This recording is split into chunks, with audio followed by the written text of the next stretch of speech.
तो आसतु आज आपण मानक गोटे बढ़िया डिश केबी जार नाम हूँ चिंगुड़ी घाट। तो डेरी कहीं चलते जीवा। तो प्रथमे आपण पोखरी बा नालू बा किणिकी कोठी आपण इच्छा से चिंगुड़ी माछ सब धरी आणतु टिके बेसी कर आनिबे।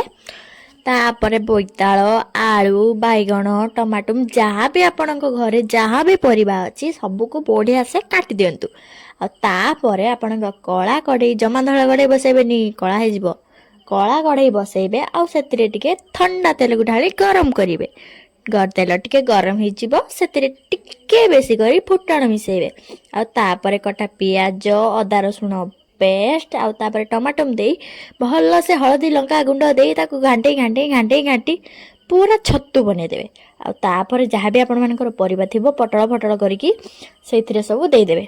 आ दे सारा पर ताकू टिके घांटे गुंटा सारिकी स्वाद अनुसार टिके लूण देदेवे।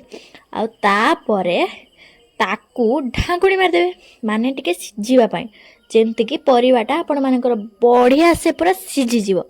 आ तापरे टिके पानी देई बढ़िया से सिझिया पई छाड़ी देबे। पूरा पानी सुकेबेनी टिके थिबो आ ताकू पूरा छेची कुटिकी रुटी हो भात हो जे एथिरे देबे से एथिरे पूरा मस्त लागिबा। आ रहिली जल्दी सब्सक्राइब करंतु बाय।